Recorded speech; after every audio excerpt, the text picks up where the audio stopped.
If you've been going around the good old internet looking for the right podcast to fulfill your New York Yankees needs, well, I'll be the first to deliver the good news to you. You have found it. Here on Yapping Yankees with me, your host, Mike Scudiero, you and I will be discussing the latest news, takes, and talk throughout the entire Yankee universe. Oh, and there may be some ranting on my behalf. Yeah. Anyway, what do you say we get to it? Let's get to yapping! Hello there, my fellow Yankee fans, and welcome to episode 117 of the Yapping Yankees podcast, where we yap about the Yanks and nothing but those Yanks. As always, I am your host, Mike Scudiero, here on October 24th, 2021. All right, my friends, before we get going, after missing a week last Sunday, I want to first apologize and say thank you to each and every one of you for your patience with me having to take last week off at the last minute. It was very last minute. But episode 117 is finally here, but last week I couldn't do it. I had a personal matter that I'm not going to say what it is and get into detail about it publicly, but I just wasn't in any headspace to put out content whatsoever, any sort of content last weekend, and if I did, I'm convinced it would have just been hot garbage. So I'd rather put out no content than put out bad content. So I just took a rare day off and I tabled episode 117 and its discussion from last week over to today, along with this past week's discussion. So just combining everything.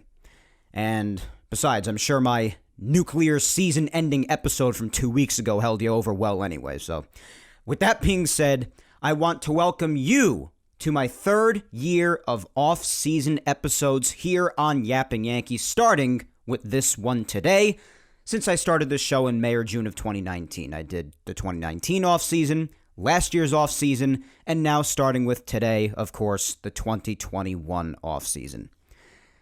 And all the while, since we last spoke, our biggest arch-rival Red Sox faced off against our other favorite team, the Astros, in the ALCS. Umpires are still as incompetent as ever, and our Yanks, throughout the entire thing, have watched all of it and more from their couches. Which I hate to say, but it's the truth, seems to have become a regular thing year by year these last 12 seasons. But nonetheless, hey, at least they've started doing something by letting some coaches go, but also doing some more of the same by bringing back you-know-who, which is obviously going to be all the main points of discussion for today, here on this first 2021 off-season edition.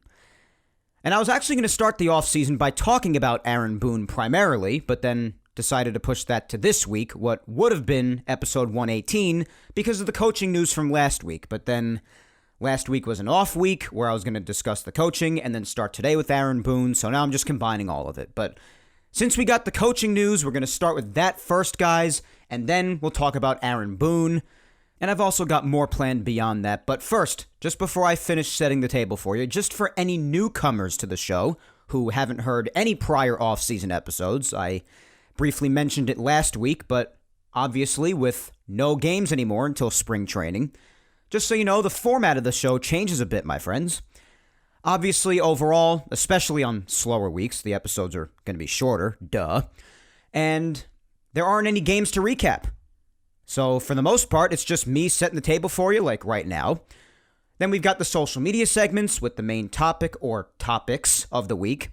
And any Yankee news there is to discuss with my takes on them from the past week. And it's still a blast, as usual, even without any games to talk about. And that all starts this week, and I go throughout the whole winter, through to spring training, and so on and so forth. So, as of today, the discussion is going to be action-packed, as always. We'll discuss the news from the past 2 weeks, including the coaching purge, Boone coming back, and I do know a lot of you are going to be very excited when you hear this, but I do also have a Cashman rant planned for after I talk about the coaching purge and Aaron Boone, and I'm sure you're going to want to hear what I have to say about that. I also got some updates on some injured players in their recoveries over the winter that Brian Cashman and others gave. And then I'm going to see what you had to say about the coaching and Aaron Boone decisions in the social media segment to end the show. So let's get right into it. I'm going to give you the news first, my thoughts on all of it, and then listen to your thoughts on all of it. So let's have some fun. But before we get into the news, just a quick reminder that Yapping Yankees is being brought to you by, obviously, myself and the good people over at Ball 9. Visit Ball 9's website, ball9.com, and follow them on all social medias at Ball 9. And also follow me, yours truly, on all social medias, my friends. Facebook fan page, at Mike Scudiero NY. Twitter is at Mike Scudiero, and Instagram is Mike Scuds97. And please don't forget to also show some love to Yapping Yankees on all 4 platforms it's available on: YouTube, Apple Podcasts, Spotify, and SoundCloud. Okay, let's get on to all the news from this past week. And my God, as I said in the intro, is there a lot. Now, like I also said, I wanted to originally start with the coaching purge with the episode I was supposed to do last week before canceling last minute because of what I had going on, but I ended up having to sideline that and combine it with this week with the Aaron Boone news from this past week. But because the coaching purge happened first last week, the week before this past one, that was going to be the discussion for last week. So this is a little delayed, I know, but this combined with the Aaron Boone stuff and the Brian Cashman press conference, following the Boone stuff, there's just a lot to talk about, so let's dive into it. But first off, the coaching purge, as I've come to call it. We've got 4 coaches gone. 3 of them let go, their contracts not being renewed for 2022, and 1 deciding to leave. The 3 of them not being renewed are Marcus Timms, Phil Nevin, and PJ Pelletier. Now, Marcus Timms, of course, is the hitting coach. Pelletier is his assistant hitting coach, and Phil Nevin is the third base coach. Now, no official changes have been made as far as their replacements because nobody's been hired yet to take their places as of yet, but these guys are not coming back. They are not being retained for 2022. And number 4, the 4th coach, who's a bit different because he is choosing to leave to actually return to his alma mater as a volunteer coach, and that is Reggie Willits, the first base coach and outfield instructor. And he is out as well, but again, he left to rejoin his alma mater's baseball program. So good for him. He's a different story. He wasn't fired or just not retained, however you want to put it. He chose to leave, but he's out too. So that's 4 coaches now. Now, my opinion on the coaches who were let go, the ones who will not be returning. I'll say this. While I think it's a bit strange to purge a portion of Boone's staff, but bring Aaron Boone back, and then choose another coaching staff to put around him, I don't know how much input Boone will have on that exactly. Nobody really knows how much input specifically Boone has on just about anything.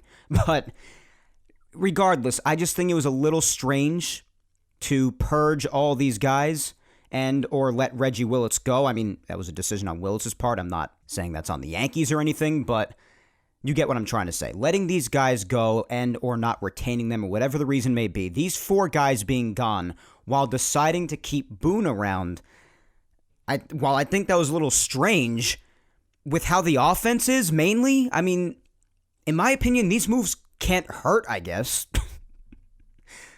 I mean, listen, in a category like offense where for years the Yankees have been a top team in, all around in offense, they've always been known for their offensive capabilities for years now. But in a category where they've been known to really lead the way in all respects, and meanwhile watch them this year be nearly at the bottom of the barrel in the league, I mean, different perspectives on hitting certainly couldn't hurt in my opinion. And if the Yankees are truly intending to bring in new aspects and new philosophies, if they plan on bringing true balance to this roster, then maybe certain new guys they might want to get would help with those philosophies. Maybe they just didn't see eye to eye with Timms and Pelletier anymore. So that's why I suppose I don't think these moves can hurt. I don't think different perspectives can hurt that much. And listen, I know there are lots of moving parts in this organization. We've talked about that a lot. The decisions and teachings and philosophies don't come from any one person. It's a complex and, at times, maddening system. And you could place some blame on the dead ball for the offense or the lack thereof, or you could blame it on the underperforming. You could blame it on the construction of the roster. Those could all certainly be factors, or not. But regardless, bringing in some new hitting minds could spark changes, hopefully. And now those changes haven't been made yet because their replacements have not been hired. Only time will tell. We don't know who their replacements are, but as of now, in a year when we saw the offense take a turn for the worse like we've never seen before, where the Yankees, in all respects, as I said in the past, would lead the way in nearly, it can't hurt. When it comes to offense, at least, when it comes to Timms and Pelletier, I mean, like I said, I know there are a lot of moving parts between the things I mentioned before, and you also have to balance the analytical department takes on it and the philosophies that go all the way to the top in this organization, but maybe bringing in a couple of new guys isn't going to hurt that much. So as far as the hitting coach and assistant hitting coach in Timms and Pelletier, they're purging, that's how I feel about that. As far as Phil Nevin, I don't need to tell you this, but base running as a whole, and this isn't fully on Nevin, I know that, don't misunderstand me. I'm just saying that he is a part of it, though. But base running as a whole this year for the Yankees was yet another serious problem amongst all the other problems they had throughout the season. But especially, in his case, being the third base coach, being thrown out at home 22 times this year. 22 times the Yanks were thrown out at home plate this year in the regular season. Tied for the Royals for the major league lead in that category. And then, of course, we saw it again with Nevin's awful send in the wild card game at Fenway. So, you know what? Another instance, in my opinion, of, fine. I'm okay with the change. And I know Phil Nevin missed some time with COVID there too, and I think it was Carlos Mendoza who had to take over there at third base for some time. But listen, change is needed, as we've all made very clear. And this is at least a good start, in my opinion, I guess. And we don't know fully because, again, the replacements have not been hired. But it's a start. I guess it's my opinion. It can't hurt to at least start here. Whether it be within the organization or on the field, change was needed. We all knew that. And I guess for now, this is a decent start. It's a start. That's how I feel. It's a start. So that's how I feel about the coaching purge from last week. Change of names, which is always welcome, but will it do much of anything? We shall see, especially when the replacements are hired and we see if anything changes in the 2022 regular season. So that's my thoughts on the three of them. And of course, Willett's leaving for his alma mater. I mean, listen, some people found it strange to leave the Yankees and go back, or just rather go to being a volunteer coach at their alma mater. But you know what? That's his choice. He wanted to go. He left. And best of luck to him. But that is yet another change. And honestly, it's a start. I still feel the same about that, even with Willett's. It's a start because base running was a massive problem this year. And maybe getting some new names in there, like with hitting, maybe it'll help. Because there's one thing for sure, whether it be within the organization or on the field, the Yankees definitely couldn't have afforded to go run this thing back with the exact same roster and the exact same staffs all over. They just couldn't afford to. So in my opinion, it's a start. And I hope that this is just the beginning. Now, I know this is the one that everybody wants to hear. Speaking of you-know-who, this is the one that everybody's wanted me to talk about the last couple of weeks, especially after this past week when he was brought back. But our main man, Aaron Boone. As of this past Tuesday, Aaron Boone officially returned, to no one's surprise, or at least it should be that way, but to much disappointment nonetheless by much of the Yankee community. And not even for the rumored 2-year expected extension, but they bought him back for 3 years with an option for a 4th. An option for 2025. I'm going to be almost 30 at that time. So we're going to be turning corners and turning pages for at least another 3 years, kids. Now, all right. A lot of what I'm going to be saying about this, it's going to be a lot of things that I've already said in the past. And some things may surprise you, some things may not. Most of it shouldn't before if you've heard this show before and you've heard me talk about Aaron Boone at great length like I have. Now, obviously, Aaron Boone inherited a team after Girardi was let go after 2017, just missing the World Series by 1 game. Aaron Boone inherited that team. He inherited a young, promising team filled with lots of heart who missed the World Series by a single game. Starting in 2018, he's been here since then, and they haven't made it to the level that they were at in 2017 because they haven't made it past Game 6 of the ALCS since, and since then they've been regressing, as we definitely hit on last week and in many weeks prior. So that's not really that great for Boone, looks-wise, even though he has racked up a lot of wins in that time as manager. But a lot of people could argue that he inherited a team that was already winning a lot of games. This discussion is filled with lots of points. I'm just going to try to hit on as many as possible. But this may or may not surprise some of you, but with Aaron Boone, I actually do not have as big a problem with him as many others do. Now, that's not to say that I don't get on him like he deserves to after some of the horrible decisions he makes in game, because I do, and a great many of you know that, and I have no problem doing it.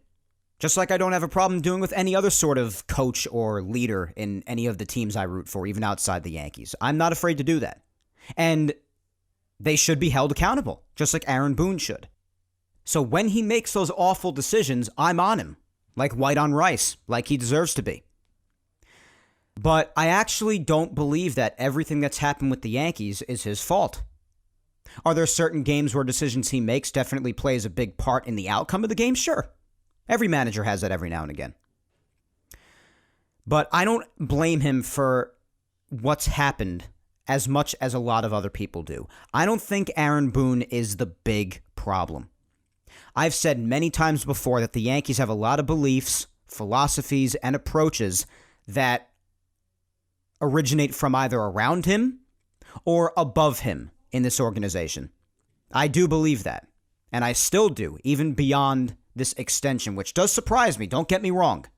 I'm very surprised, and I'm not too happy with the fact that they actually went the extra mile and gave him 3 years, not only 3 years, but also an option for a 4th. That's a lot for a team that's come up short, that's had much bigger expectations for these past 5 years of this window, and has actually continued to regress as time goes along. I'm surprised that they bought into him that much. That much I'm surprised about, and I'm not in agreement with.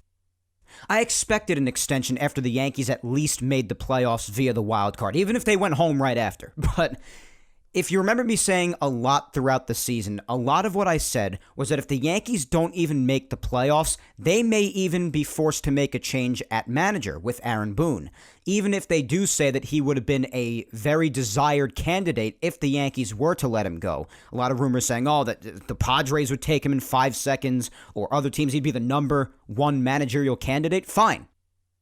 But a lot of what I said throughout the season, again, was that if the Yankees don't even make the playoffs, they might even have to make that change, even if Aaron Boone isn't to fully blame, like I've said. But he might end up being the scapegoat for the powers above him who are truly responsible for the Yankees doing this. And I said that everyone from top to bottom in this organization is to blame for what's taken place for the regressing the last few years overall, and especially for this year alone, for the extreme regression, both in the regular season, which they at least could hang their hat on in the past, especially in 2019 when they won 103 games, and they also had a good year in 18. They could hang their hat on that. But not even this year.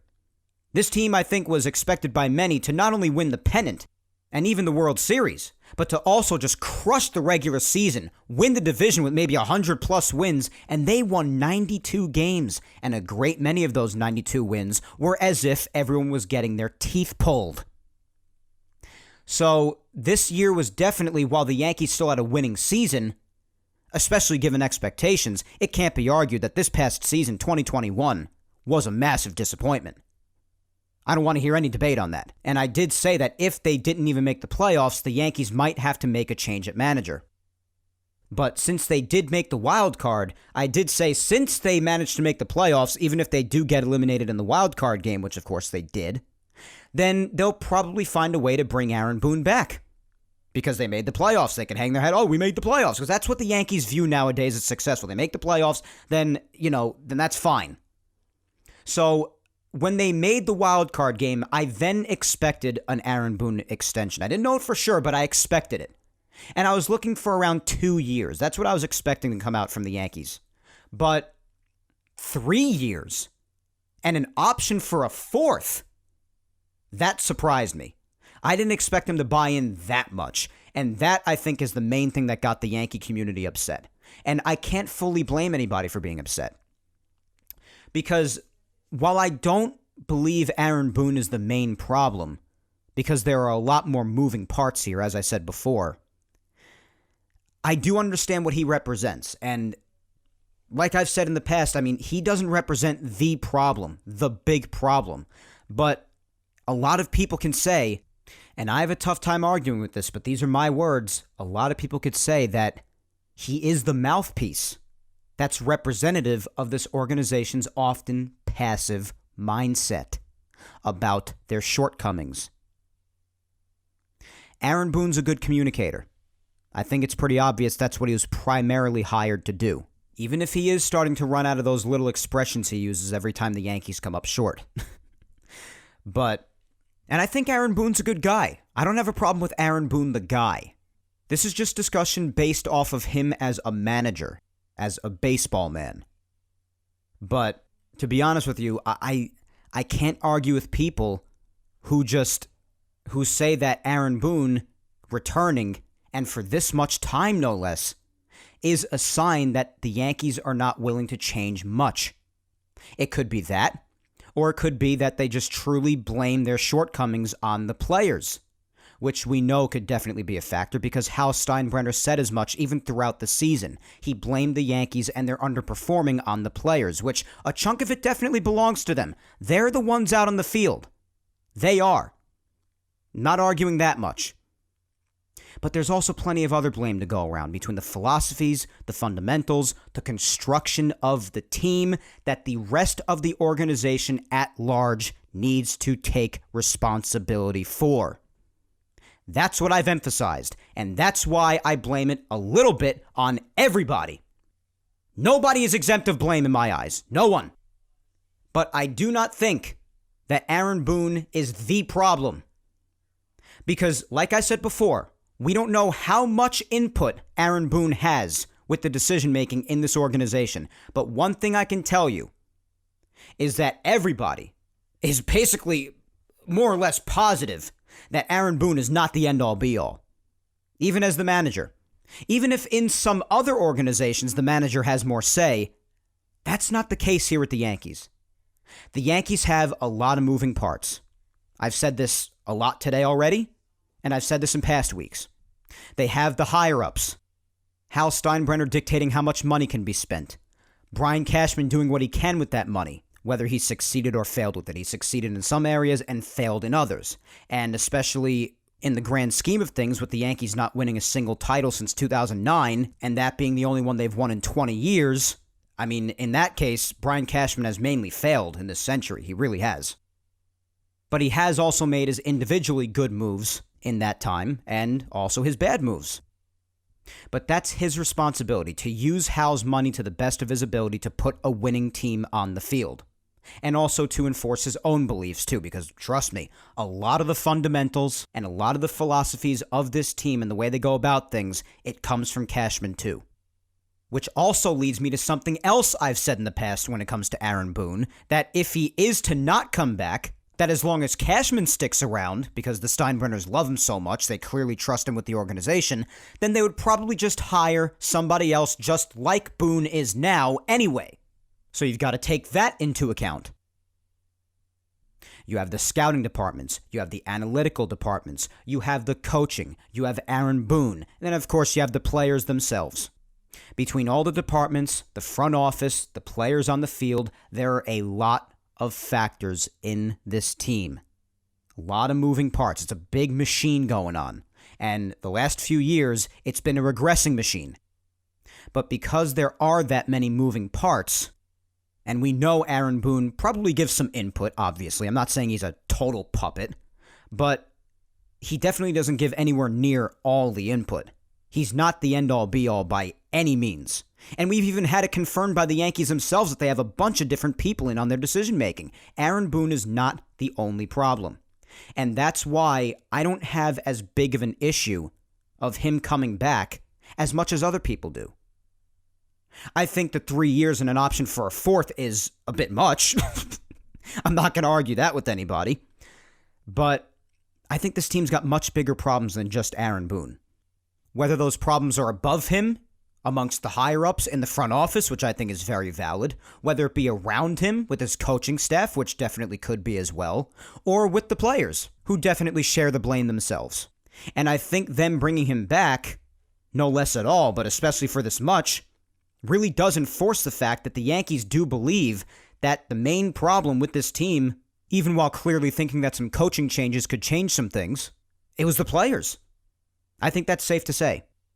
And I do think because of that, we'll see some moves being made. Now, how many moves and which positions and how much money they spend, well, a great deal of that's going to be decided with not only how much money the Yankees choose to spend this offseason and how much they want their payroll to go up, but it's also going to be decided by what happens with the new CBA, which will dictate how much money a team can spend before crossing the threshold.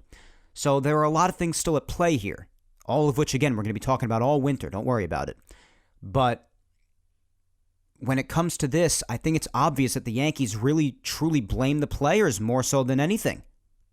And they do deserve blame, but you got to look at yourself in the mirror too if you're involved in this Yankee organization at any capacity. Because you share blame too for this failure. You do. But in my opinion, Boone is not the only problem here. And honestly, in a lot of respects, not all of them, but a lot, I think he's far from the worst. And I do think that, believe it or not, with a good staff around him and a team that's put on the field that will not underperform and actually perform to the back of their baseball cards, if you want to be old-fashioned about it, or to their baseball reference page or baseball savant page, I don't know what you use, but regardless, you know what I'm trying to say. But perhaps if he just has the right people around him, and if the Yankees choose to improve the roster the way they should, to provide more balance to the team, maybe Aaron Boone could hoist the trophy with the Yankees someday. And maybe he will be seen as not having been the main problem with the Yankees, as I've said today, and in the past. Or perhaps not. Maybe the Yankees won't win until after he's out of here someday, which is a long ways away after seeing this contract now. He could be here through 2025 if that option is exercised. But we're going to have him until at least then. But hopefully surrounded by a better staff, and with the Yankees realizing their own shortcomings and the players performing up to their capabilities and providing more balance in this lineup with righties and lefties, contact and power, the whole deal, maybe they could go out there and win even with him as manager, regardless of how little or great input he's putting into things. I've said I'm not his biggest fan, and I'm not. I'm not a fan of Aaron Boone. But I also don't think it's fair to put even a great deal of the blame on him for what's taken place with the Yankees. I don't think he's nearly all to blame. I think he's part of it, but I also can't argue with the people who believe that him coming back, especially for this long, is a sign that the Yankees aren't willing to acknowledge their own shortcomings, whether it be on their staff with Aaron Boone or even with the front office. And that he is a representation of that front office that refuses to acknowledge the errors with themselves. And that he is just a mouthpiece for their passive mindset. I can't really argue with that either. So, while I'm surprised that they brought him back for 3 years, especially with an option for a fourth, and I'm not the guy's biggest fan, and I cannot believe that I have to listen to those stupid expressions of his every time the Yankees come up short after every freaking game for many more years to come, I don't think that he is totally to blame, and I do think the Yankees have many more matters to attend to, in some areas even more important ones, than Aaron Boone. So I guess it's my opinion on it. I'm kind of whatever about it, Not thrilled about it. I'm not a fan of the guy, but I also don't think he's primarily to blame for everything. But I do also understand that people believe that he's just a mouthpiece for the passive front office and that he's a representation of their mindset, that he's just basically a mouthpiece for it. I get it. I do. Because in a lot of ways we've seen that, with him just constantly mimicking and echoing their thoughts on a lot of things, even if they're wrong. And who knows how the Yankees would look if Aaron Boone did have more input. It's something to ponder, because we do know that Aaron Boone comes from a very knowledgeable baseball family. We've always heard about that his family has been in the game for decades and generations, and he has a great knowledge of the game. We've always heard this. With some of his in-game decisions, it's really hard to believe that. But regardless, I don't deny that he does have a great deal of knowledge with many aspects of the game.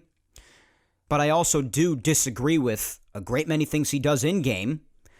And I understand how many of his non-supporters feel. I personally wouldn't have had a problem if they just let him go. And a lot of the Yankee community was upset with this. A lot of them were upset. I mean, it was on fire when this was announced. So I'm not surprised.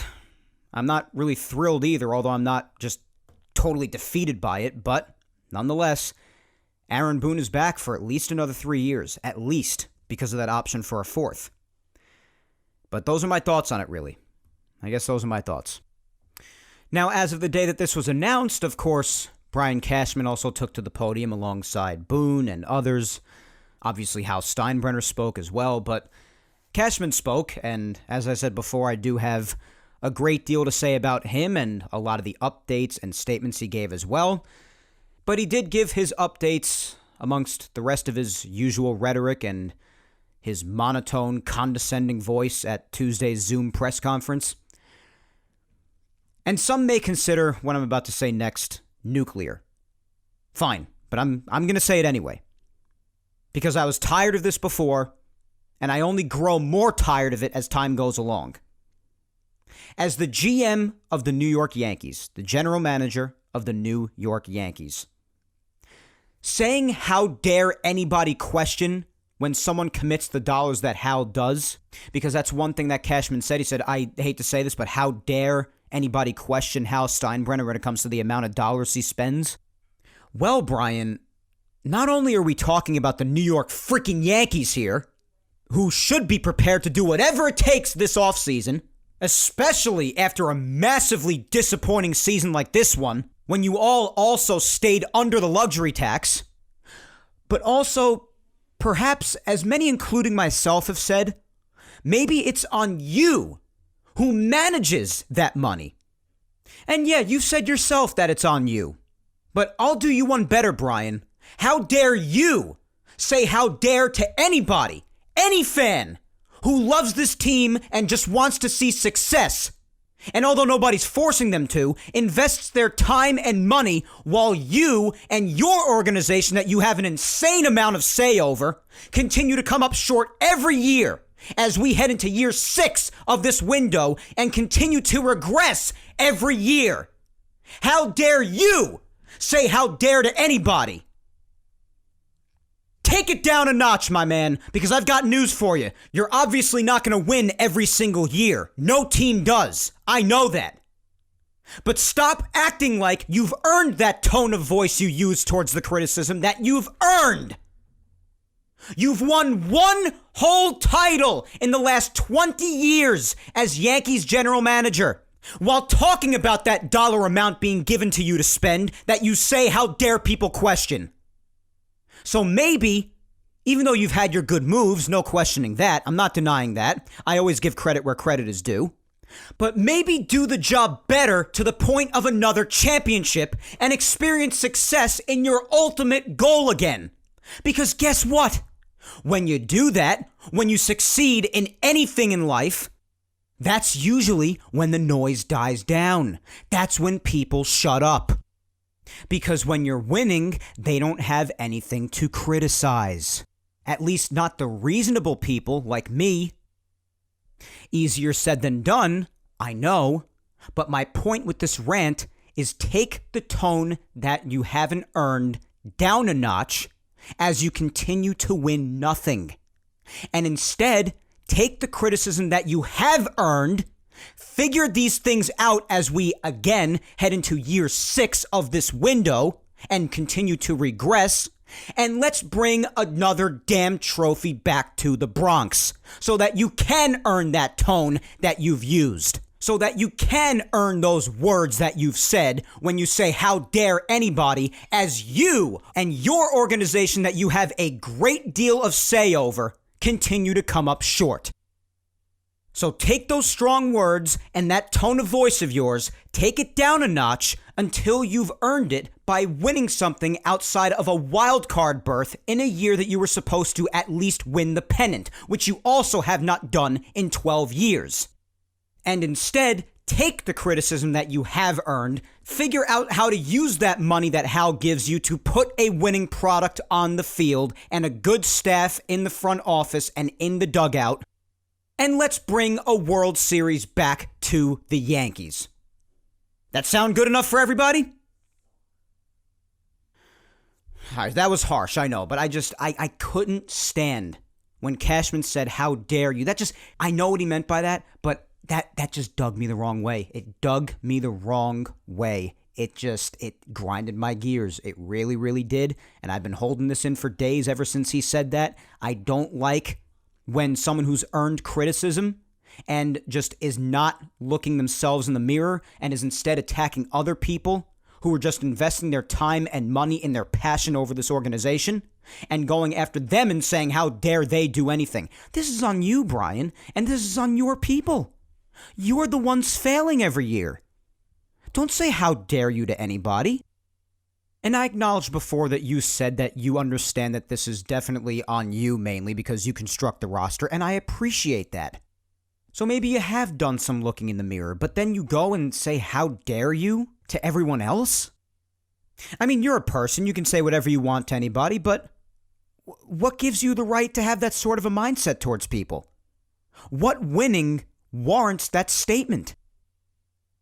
Because face it, in the last 20 years, payroll and resources and all of it, in all years but one, while there are good things to look at, you have failed at the ultimate goal, which is really, at the end of the day, especially for the New York Yankees, is all that matters. And in all years but one, going on 13 years ago, you have failed at accomplishing that goal. No matter how you look at it, no matter how you spin it, you have failed. All right, so anyway, outside of talking about the organization that day at the press conference, of course, Cashman also had some updates on some of the players who are going to be recovering from injuries throughout the winter. And I'll give some updates on those and some thoughts before heading on to the social media segment. But first up, DJ LeMahieu. He did officially have his sports hernia surgery. It's an 8-week recovery, so needless to say, he'll be more than ready for spring training. And if you recall, I said that I think DJ played most of, if not the entire season, not at full health.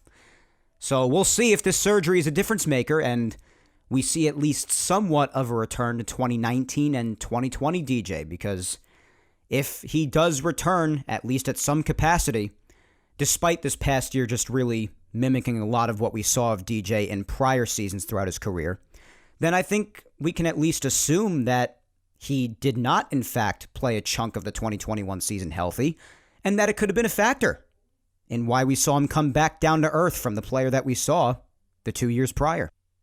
And that's what Cashman seems to believe could have happened too. Jameson Taillon is set to have surgery on that partially torn ankle tendon as well, and recovery for that is about 5.5 months. But he obviously has the whole winter to rest, so towards the end of it, they'll see where he's at, and maybe we'll see him back at some point in April. I assume he wouldn't be out too far into the season if he is to miss the start of the season, maybe just, I don't know, a few weeks in while he ramps back up, I don't know.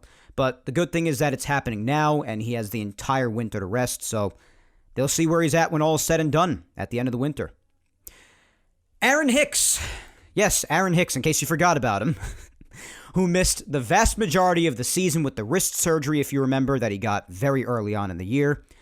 He should be ready to pick things up again by December and hopes to even play winter ball. Now, obviously, because of how long he's been out, obviously, I haven't spoken about Aaron Hicks in a very long time. It's been a lot of months. But many of you know, especially you longtime listeners, that as a player, I don't really care much for Aaron Hicks. I really don't. But if he's going to be here, then you can only hope he performs somehow. I mean, if he's going to be here, you hope he performs and contributes for the team, right? He's still on the team, so you want him to do well. But I just personally don't care for him too much as a player, because if you look at all facets of his game, even look at his defense, which was a massive strength of his prior, that's diminished the last couple of seasons. And his bat, although making appearances here and there, it's nothing to write home about. It really isn't. The defense has taken such a step back, especially since he got Tommy John, because a massive aspect of Aaron Hicks' defense was his arm. He had a terrific arm. He even had good range in the outfield, which seemed to take a hit as well. He wasn't getting the range before he got hurt that he had before. And then he got Tommy John surgery, and his gun of an arm prior, it became a wet noodle. It was clear that it just wasn't the same after the surgery. So his defense, which was his main strength prior, took a massive hit range-wise, arm strength-wise, just all of it. And his bat, I mean, it's great that he's a switch hitter, I guess, but you're not really getting much out of the bat. The guy walks a lot and he hits home runs here and there, but the Yankees could do better in center field. They could do better. Much better. And if you want to throw some suggestions my way, then we could talk about it. That could be the topic of a future episode. I think Aaron Hicks is a decent player at best. And I at least had his defense to hang my hat on before, but as of before he got hurt with the wrist, and even after the Tommy John surgery prior, I didn't even have that anymore. So, that's the deal with Aaron Hicks, but in any event, he's going to be ready to pick things up in December, maybe even January, and then maybe his playing winter ball and going into spring training already in the groove, in the swing of things, pun intended. Maybe he'll be better. I don't know. I really don't. I don't believe much in Hicks. I hope he proves me wrong if he's still going to be here. He's amidst that 7-year contract the Yankees signed him to now, so he's probably not going anywhere unless they could eat his money. I don't know. Fortunately, he's only making $10 million average a year, but still. His value isn't very great right now, because not only does his bat not do too much and his defense is diminished, but he also can't stay healthy for the life of him. He's never healthy. So, that's the deal with Aaron Hicks, and that's his timeline.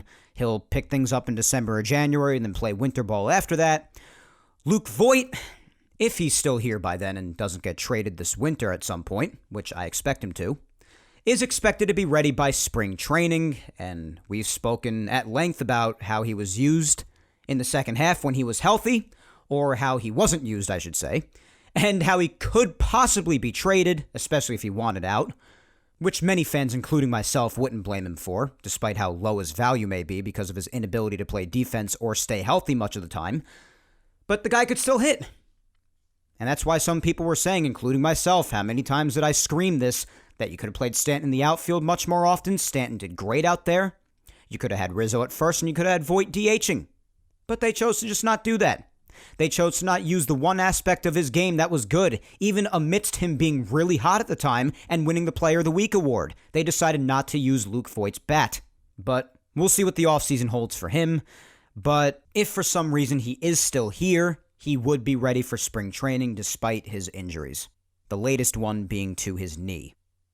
So those are the injury updates for this winter so far. And that'll probably change a long time if anybody heals quicker than expected or does whatever, and I'll have updates for you all throughout. But Cashman also said that they'll be addressing each position, blah, blah, blah. You know the deal. Same thing every winter. We'll be addressing this, and we'll evaluate if this is worth looking into, or if that guy's worth it, or what, how much money it'll cost. You know, the main spiel every single year, the same thing. The main positions I care about, as we've said, and as we'll continue to talk about in the coming weeks, are shortstop primarily. The Yankees need a shortstop because, as we've said, Gleyber Torres, and especially given what Cashman said about liking how Gleyber slid back in at second base and how he looked comfortable overall again, which is definitely true. You're going to have Gleyber at second, Nobody knows for first base as of yet, but as for third and shortstop with Gleyber moving over to second is completely open if you're not going to put Gio there, and that's not even Gio's primary position. And then since DJ's not going anywhere, since he just completed the first year of his 6-year contract, he doesn't play short, so you're probably going to stick him at third. If you do get a solid first baseman, whether it be getting someone like Olsen or bringing Rizzo back, then DJ's probably going to have to go to third. Shortstop's wide open, no place for Gio. He's probably the odd man out, but you need a shortstop.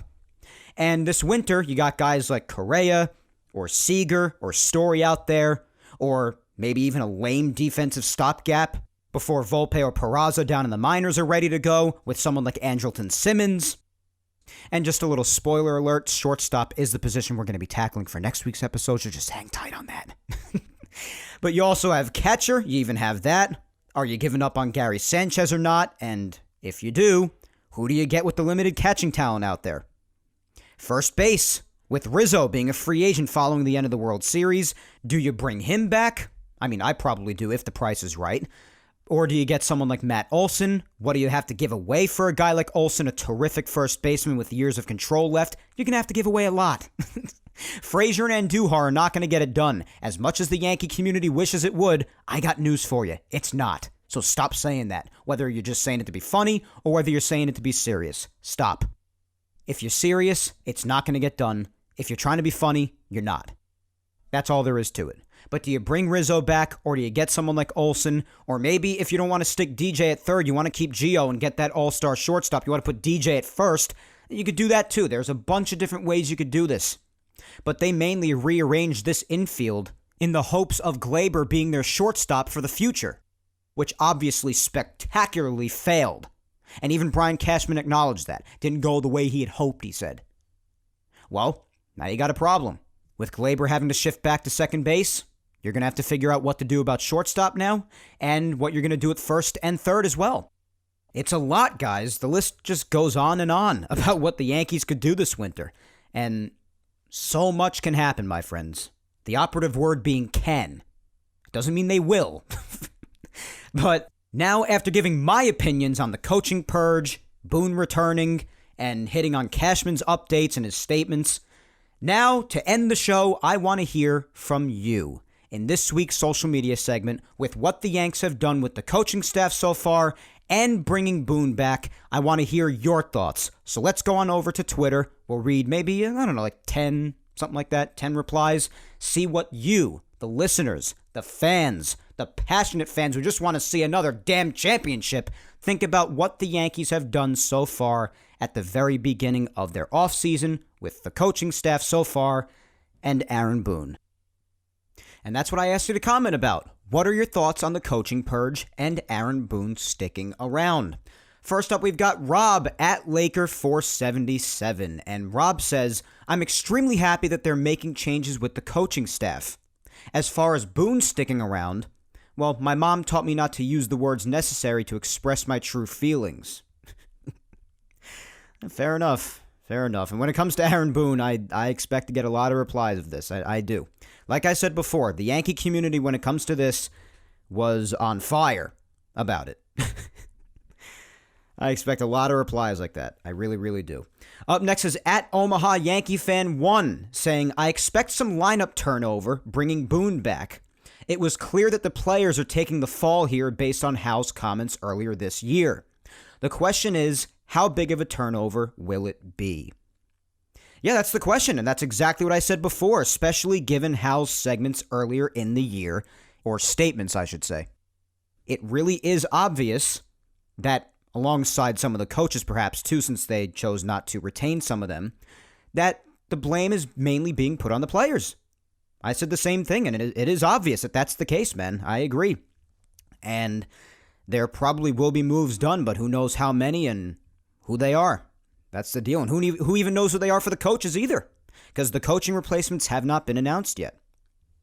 Next, we have Rebecca at Peace Now for Life, and Rebecca says, I'm happy that a lot of the coaching staff is gone, but to be honest, I'm okay that Boone is coming back. If they replaced him, it would have been with someone exactly like him. I like Boone, and I'd love to see this team win a World Series with him.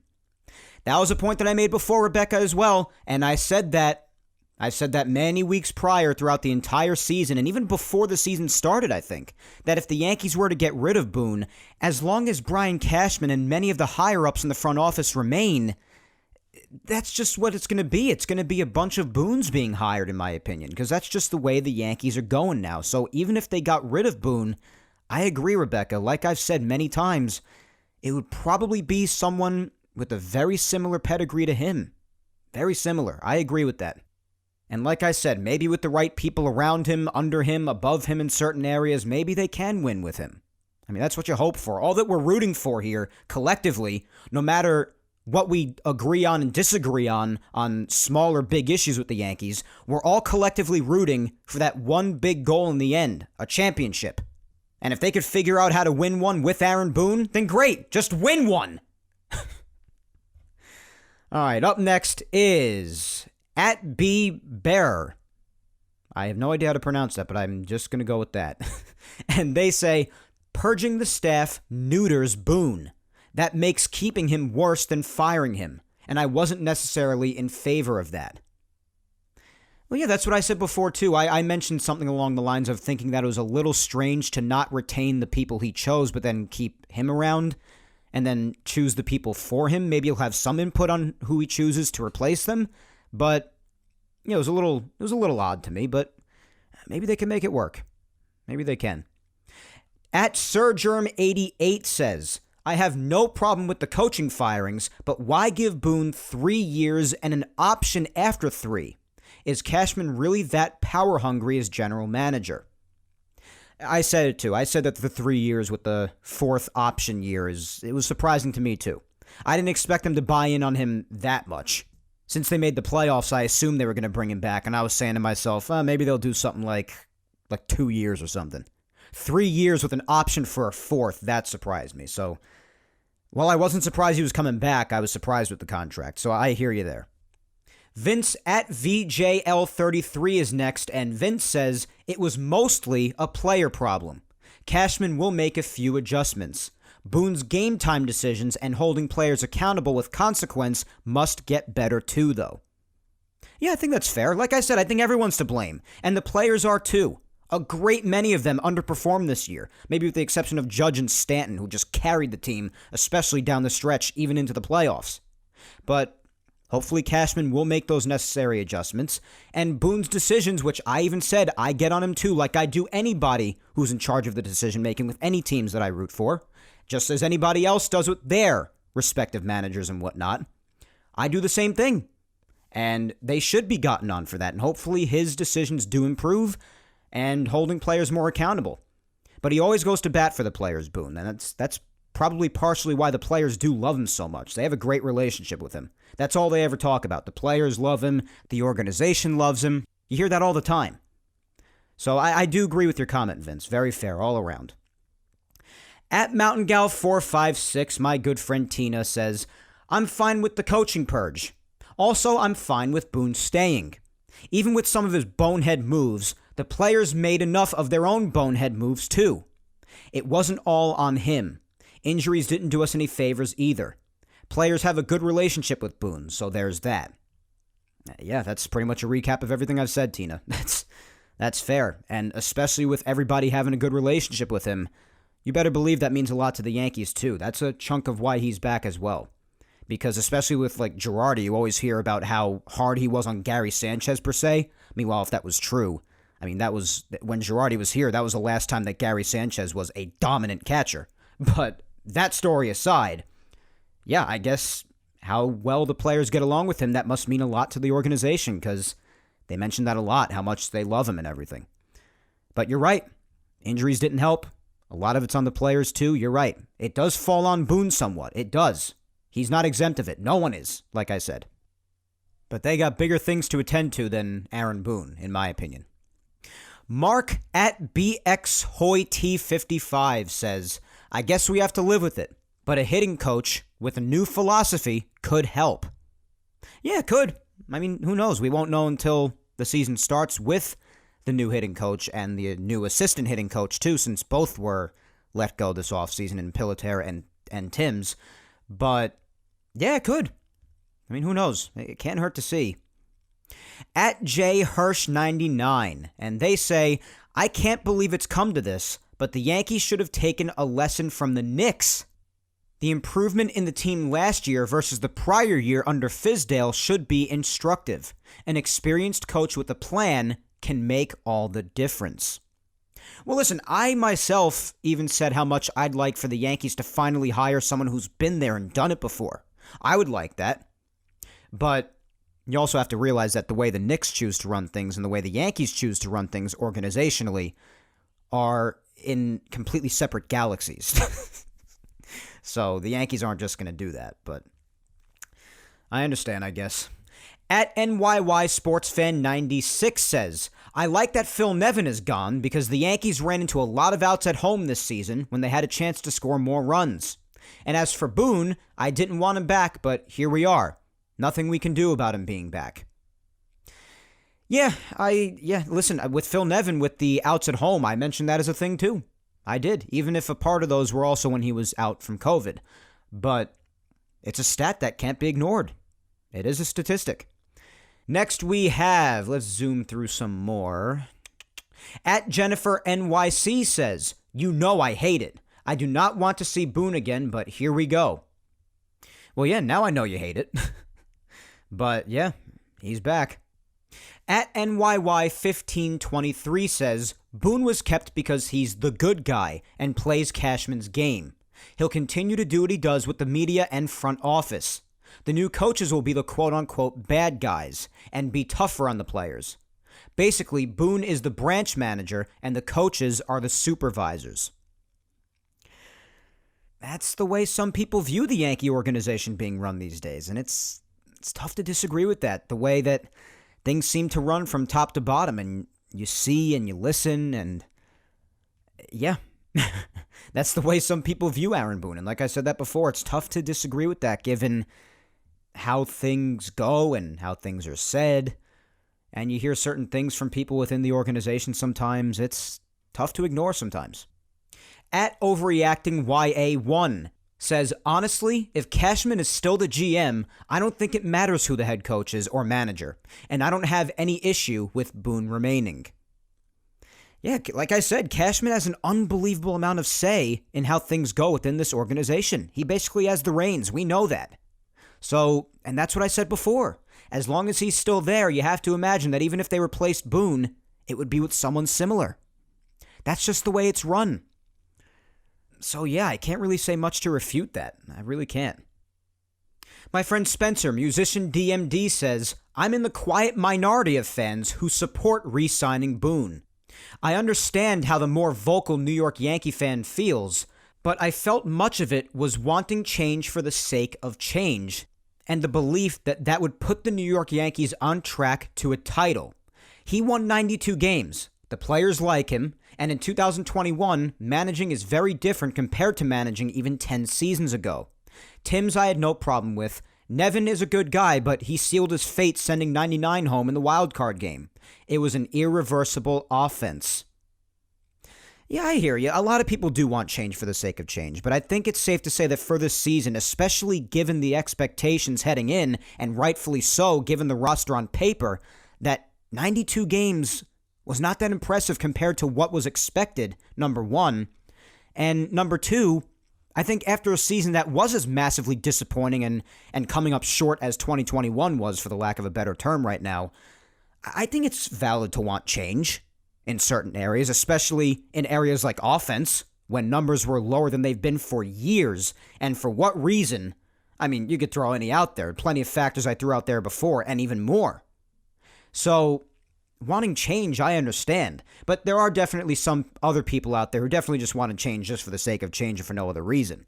But particularly in areas that were weighed down this year that there's just little to no explanation for, I don't think it's that outrageous to want change. But Tim's, I mean, who knows how big of a part he had in the offense being so massively down this year. I mean, the only way we're going to find out about that is how things go under a new hitting coach or a new assistant hitting coach as well. And if there's a significant change from top to bottom, then I think you have your answer. But yeah, with Nevin too, yeah, that, like I said before, the send was just awful. And that could have definitely played a role in them not bringing him back, for sure. All right, let's maybe do a couple more because we've breezed through a lot here in the last 10 minutes. Let's see. At Renee Schoenman, and they say, glad the purge happened, but it would have been complete if Boone were let go as well. Yeah, a lot of people have said that. Doesn't really make sense to get rid of them, but then keep Boone around. I know, I hear you. Let's go to at W Side, and they say, Yankees have much bigger concerns than Boone in resurrecting their status as a perennial champion. Improve situational and contact hitting, upgrade shortstop, center field, and catcher. Boone is a problem, but not the problem. Yeah, that I agree with. I said that before, that I think that Boone is a problem, but not the problem, not even the main problem.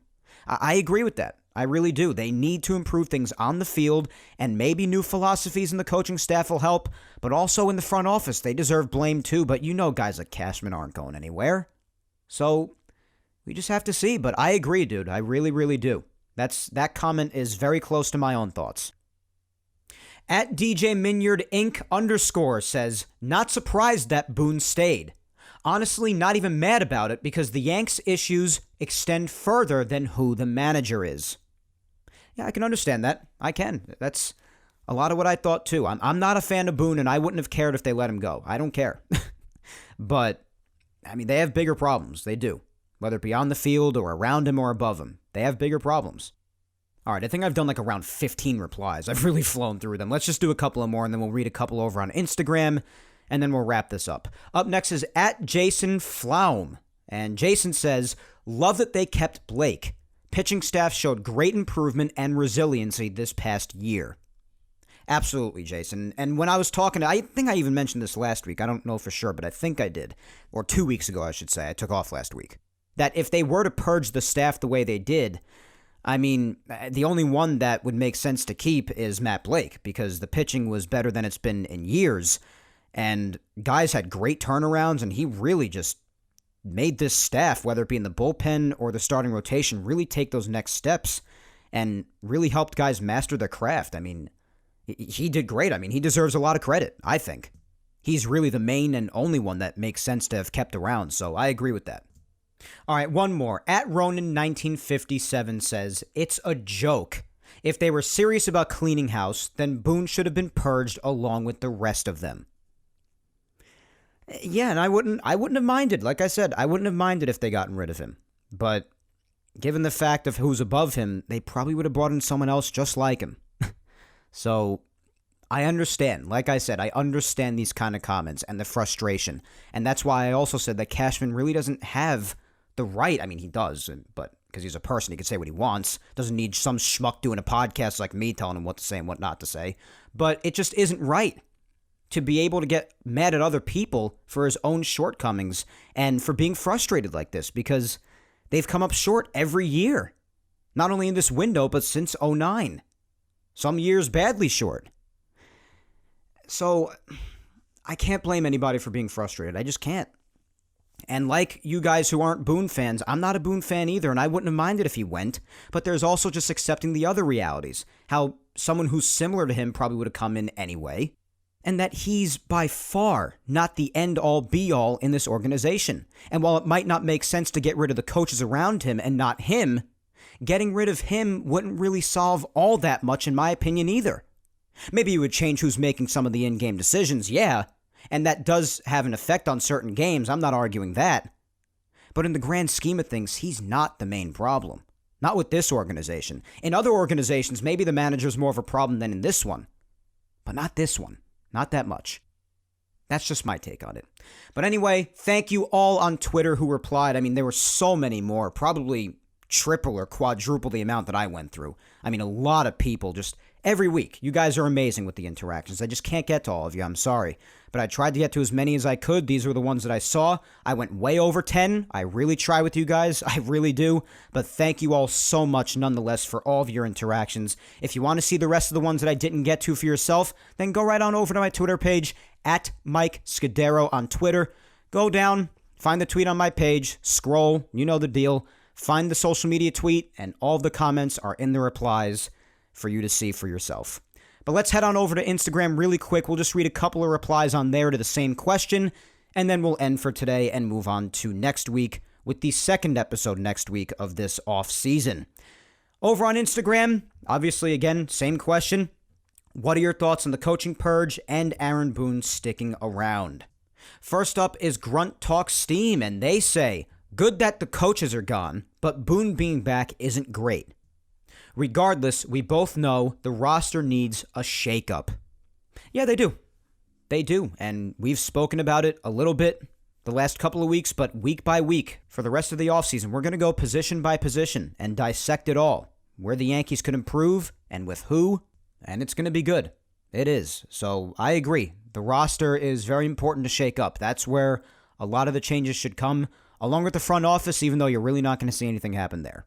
So up next here on Instagram is Laura_Icemont, and Laura says, I'm fine with everything that happened. Obviously, a lot of us, like myself, would have loved to have a different manager, but considering all the other manager options out there, it makes sense that the Yankees would bring back Boone. With that being said, it makes sense to purge the coaching in return. The Yankees' offense was horrific to watch this season, and it was time for a change there of any sort. I'm hoping we'll find a hitting coach that will be like how Matt Blake was for the pitchers. Yeah, that'd be ideal, because if they did, then you'd see a massive improvement with the hitters too, perhaps, because Matt Blake brought improvement to the pitching. Like, you didn't really see as much under guys like Larry Rothschild. So I hear you, Laura, and I agree with your comment. I do. Then I had Vamos Yankees, and they say, it's idiotic. Okay, straight, simple, to the point. I respect it. Then we had my girlfriend Vic Salimo, and Vic says, I feel that changing coaches is a step in the right direction, and as much as I wanted to see Boone let go, him staying is not my biggest concern with this team. At the end of the day, our guys need to play with the mindset to win and have the motivation to fight for it. Yeah, I agree. I would like to see Boone let go too. I'm not a fan of his, but I also acknowledge the reality of the situation, that he's not the biggest problem. And even if they let him go, not only would another team grab him up immediately, that's what they say about Cashman too if they were to let him go, but, I mean, they'd probably bring someone very similar to him in. That's just the fact. And although not all the blame falls on the players, a chunk of it does, and they need to play better. They do. So I agree, Vic. Last but not least, as always, my mom, Julia Gina Scudiero, another novel we got here. She says, I think getting rid of the coaches was the very least they could do so far, but I'll give them credit for starting a cleanup. But as for Aaron Boone and Cashman still being around is the biggest joke. Are you kidding me? Do these people love showing off a $200 million team who played the way they did this season? This sucks. Boone is not a leader. He can't even answer questions after losing games to the ability that he should. I'm not even going to say what I think about Brian Cashman. Either way, I'm hoping we'll see more of these guys on the unemployment roster soon. I think I covered my feelings on this question. Yeah, I think you did too, Mom. But yeah, listen, another frustrated fan. I can't blame you for that. I just can't. Can't blame you for being frustrated. But with that being said, thank you to each and every one of you, both whether it be on Instagram or Twitter, for all the interactions again. I love you guys so much. You're the absolute best.